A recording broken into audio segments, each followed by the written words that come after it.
Hello students, तुम लोगों को एवरेज ऑपरेटर म्यू डिफाइन करने के लिए बतला रहे थे, जिसका फार्मूला है तुम्हारा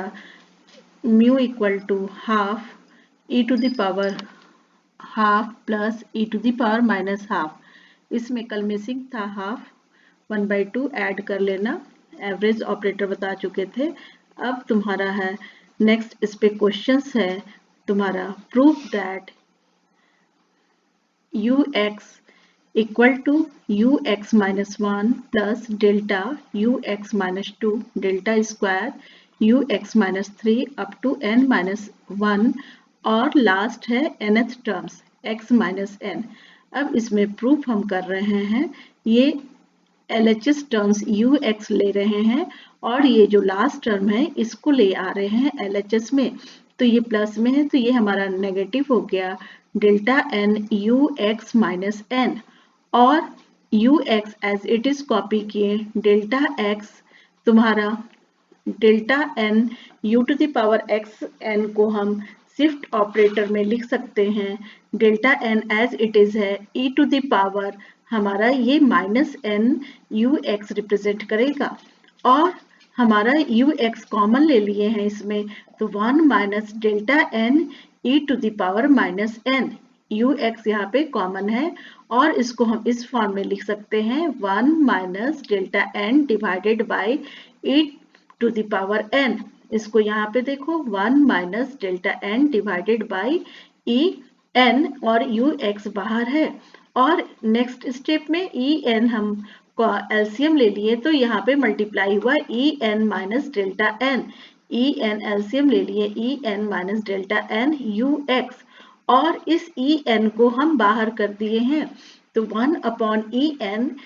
N minus delta n divided by 1 बचा। 1 के टर्म्स में हम इसको इस फॉर्म में लिख सकते हैं, हमारा e is equivalent to 1 plus delta होता है, तो इसको हम लिख सकते हैं e minus delta equal to 1। अगर यहाँ पे 1 से हम डिवाइड करेंगे there will be no change, तो e minus delta that will be 1, और ये हमारा फॉर्मूला होता है बाइनोमियल थ्योरम से इसको एक्सपैंड करेंगे e to the power n minus delta n divided by e minus delta 1। अब ये 1 divided by E to the power n है, इसको हम न्यूमरेटर पे ले जाएंगे यानी अपर पोर्शन में, तो E to the power minus n हो जाएगा।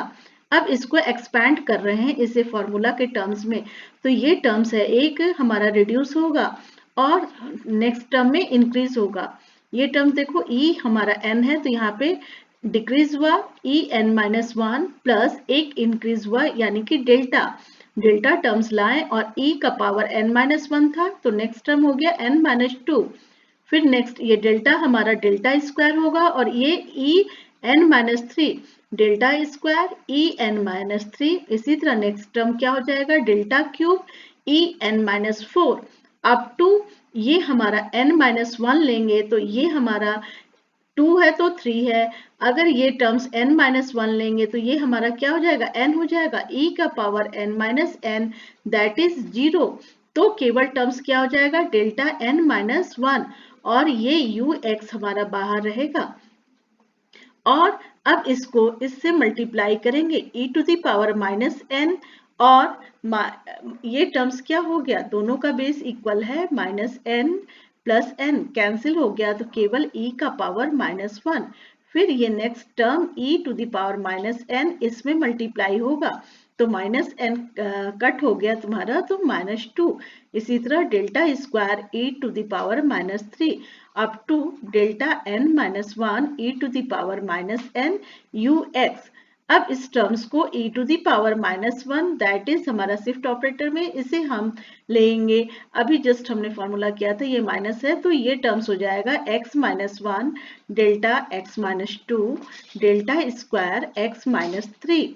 और डेल्टा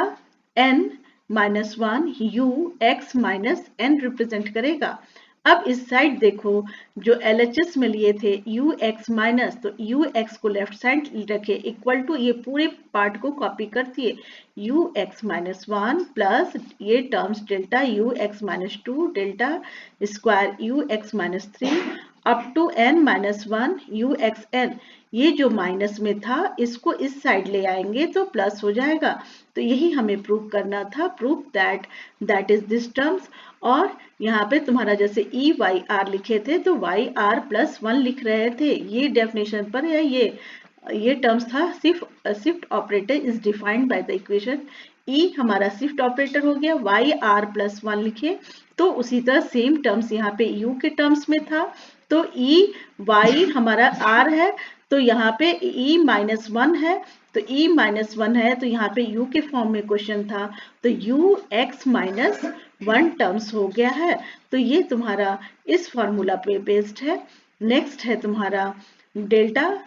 कल बतलाए थे सेंट्रल डिफरेंस में। नेक्स्ट है प्रूव करना है mu delta is equal to half ये क्रोने का डेल्टा, ये डेल्टा तुम्हारा फॉरवर्ड डिफरेंस और ये हमारा बैकवर्ड डिफरेंस, यानी कि ये एवरेज ऑपरेटर हो गया तुम्हारा। म्यू डेल्टा को प्रूव करना हाफ डेल्टा प्लस डेल। अब हम प्रूव करेंगे म्यू हमारा क्या टर्म्स हो गया, म्यू हमारा टर्म्स हो गया तुम्हारा average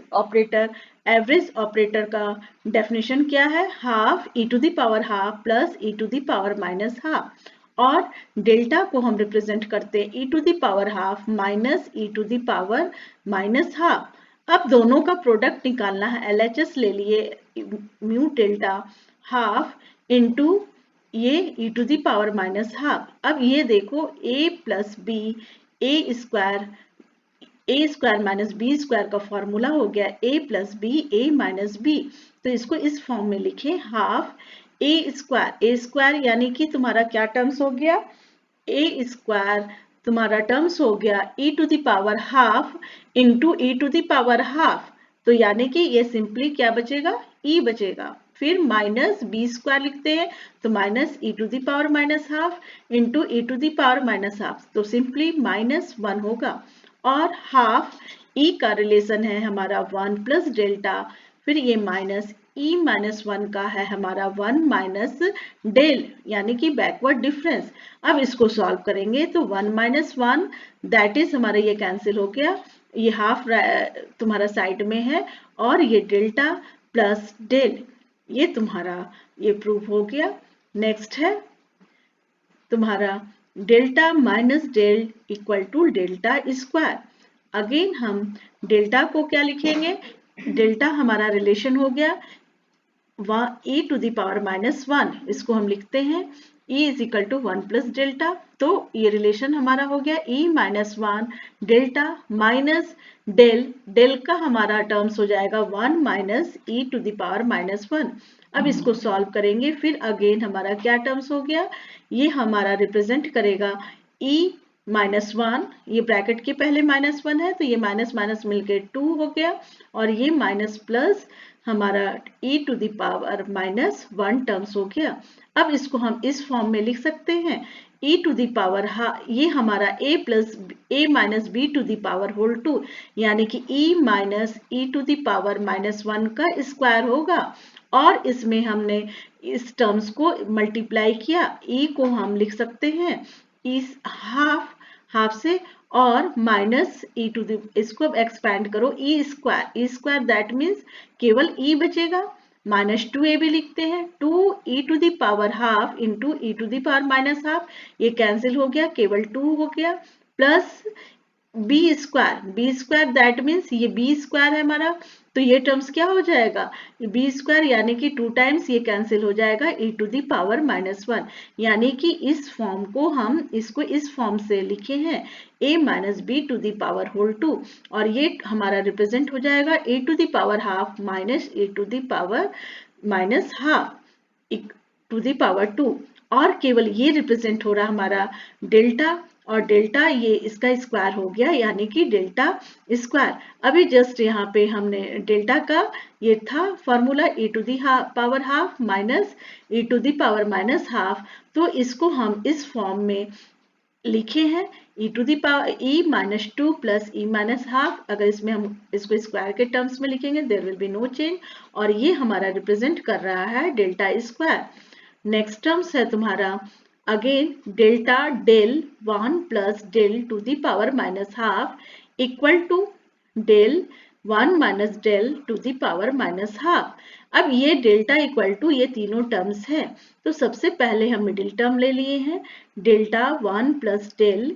to the power half. इसको हम लिख सकते हैं, ये फर्स्ट डेल्टा लिखे और 1 प्लस डेल्टा हमारा क्या रिप्रेजेंट कर रहा है, ई का रिलेशन है, तो ई का पावर माइनस हाफ। और डेल्टा को हम लिख सकते हैं e माइनस वन, डेल्टा को लिखे हैं e माइनस वन और ये फिर मल्टीप्लाई हो गया e to the power minus half. और इसको हम अगेन मल्टीप्लाई करेंगे तो क्या टर्म्स हो जाएगा, e into E to the power half, इसका पावर 1 माइनस वन, तो 2 minus one E to the power half, और ये माइनस वन से मल्टीप्लाई करेंगे तो e to the power minus half, और ये फिर अगेन हमारा फॉर्मूला हो गया e to the power half minus that is delta. अब ये हम बैकवर्ड डिफरेंस से लेंगे रिलेशन, ये बैकवर्ड डिफरेंस हो गया del 1 minus del to the power minus half equal to del e to the power minus one. इसको again हम लिख सकते हैं 1 माइनस डेल, हमारा जो रिप्रेजेंट कर रहा है वो हमारा e to the power minus one हो गया, उसका पावर हाफ हो गया। अब डेल का हमारा रिलेशन फिर अगेन हो गया 1 minus e to the power minus one और e minus one half, again multiply करेंगे इस टर्म्स में तो क्या टर्म्स हो जाएगा, ये टर्म्स तुम्हारा e to the power minus half, यानी कि इसमें हाफ से मल्टीप्लाई करेंगे तो ये पॉजिटिव हो गया, e to the power half हो गया, और 1 से मल्टीप्लाई करें तो पॉजिटिव हो गया तुम्हारा, पॉजिटिव हो गया, तो ये टर्म्स तुम्हारा e to the power half हो गया। अगेन फिर ये हमारा पॉजिटिव है तो minus minus E to the power half, both में तुम्हारा सेम हो गया, और ये टर्म्स हो गया तुम्हारा डेल्टा, और यही प्रूव करना था तुम्हारा दोनों टर्म से, ये डेल्टा प्रूफ हो गया। अब नेक्स्ट ये फर्स्ट तुम्हारा फॉरवर्ड बैकवर्ड डिफरेंस कंप्लीट हो गया। अब इस पर तुम बुक से और भी प्रैक्टिस कर लेना, फॉरवर्ड और बैकवर्ड। अब नेक्स्ट है तुम्हारा इंटरपोलेशन। इंटरपोलेशन स्टार्ट हो रहा है, तो इंटरपोलेशन का डेफिनेशन क्या होगा, इंटरपोलेशन तुम्हारा art of reading between the lines of table है, यानी कि इसका मतलब है तुम्हारा इंजर्शन और filling up intermediate terms of the series। that means अगर कोई भी गिवन वैल्यू दिया हुआ है, अगर वो तुम्हारा अननोन वैल्यू अगर कोई भी सेट ऑफ ऑब्जर्वेशंस में पता कर रहे हैं तो वो हमारा इंटरपोलेशन हो जाएगा। अगर वो हमारा गिवन वैल्यू नहीं है तो वो हमारा टर्म्स हो जाएगा तुम्हारा, अगर कोई भी जैसे कि कोई भी टेबल में अगर वो वैल्यू नहीं है यानी कि एक्सट्रापोलेशन हो जाएगा। अगर हम डेली रूटीन में देखें, अगर कोई भी ऑब्जर्वेशन है, सपोज पॉपुलेशन का ही देख लो, कोई भी टेबल ले लो 180 1980 20 ऐसे करके तुम अगर चार्ट बनाओगी तो उसमें जो भी वैल्यू अननोन वैल्यू जो भी ऑब्जर्वेशन में आ रहा है टर्म्स, दैट इज कॉल्ड, हमारा टर्म्स हो जाएगा इंटरपोलेशन। जैसे government requires yearly estimates of population to frame budget policy, whereas population census तुम्हारा डन होता है every 10th year. Naturally to find the early estimates of the population with the help of given yearly observation, as census is not possible every year, यानी कि जो method होगा estimating unknown value का with the help of set of observation is known as तुम्हारा interpolation होगा। For example जैसे mathematically हम ले रहे हैं कोई भी फंक्शन एफ एक्स है और उसमें हमारा इंडिपेंडेंट वेरिएबल x है, the finding of value of F X for any given value of x is known as interpolation, और जो एफ एक्स की वैल्यू डिटरमाइंड होगी that is called interpolated value. जैसे कोई भी ऑब्जर्वेशन लिए हैं, फर्स्ट एक्स हमारा ये आर्गुमेंट हो गया, फर्स्ट टर्म ए हो गया, second term a plus up to last term a plus n h होगा, और function y equal to f x लेंगे तो वो हमारा एफ ए प्लस एच और up to a plus n h होगा। देन जो मेथड होगा finding, suppose function f m के लिए कि अगर x की वैल्यू m है, अगर वो लाइज कर रहा है in the range that means a और a प्लस एन एच के बीच लाई कर रहा है, दैट इज इंटरपोलेशन। अगर x is equal to m does not lies, यानी कि ये outside of the range a और a प्लस एन एच के बीच नहीं लाइज करेगा, outside the range, that is called extrapolation. Again एक एग्जाम्पल दिए हैं, जैसे सपोज x 0 5 10 15 20 लिए हैं आर्गुमेंट और फंक्शन 10 13 17 20 13। अब सपोज यहाँ पे जो भी लेते हैं वो आर्गुमेंट, x हमारा आर्गुमेंट हो गया और fx एंट्री हो गया। सपोज फाइंडिंग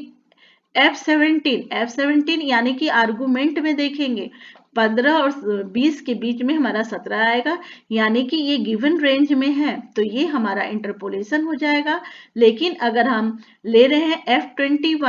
F21 यहाँ पे हमारा 20 के बाद 21 आएगा, आर्गुमेंट में देखेंगे तो हमारा ये टर्म्स क्या कहलाएगा, ये हमारा एक्सट्रापोलेशन कहलाएगा। और इसके एजप्शंस है इंटरपोलेशन का, कोई भी फंक्शन का वैल्यू जो है इंक्रीज कर रहा है तो इंक्रीज करेगा, अगर डिक्रीज कर रहा है तो डिक्रीज कर रहा है, तो डिक्रीज ही करता रहेगा। जैसे y is equal to f x है तो y हमारा आइदर इंक्रीज करेगा, तो हमारा इंक्रीज करेगा वैल्यू ऑफ x और y, अगर डिक्रीज करेगा तो इन दी वैल्यू ऑफ x। और इन अदर वर्ड्स में हम ये कह सकते हैं there are no sudden jump और falls in the value of function during the period under consideration. ना तो कोई सडन जंप होगा ना ही कोई फॉल होगा वैल्यू ऑफ द फंक्शन, ये फर्स्ट एजम्पशन है। सेकंड है हमारा द राइज और fall in the value should be uniform, अगर राइज हो रहा है या फॉल हो रहा है वो शुड बी यूनिफॉर्म होना चाहिए। फॉर एग्जाम्पल अगर सपोज कोई भी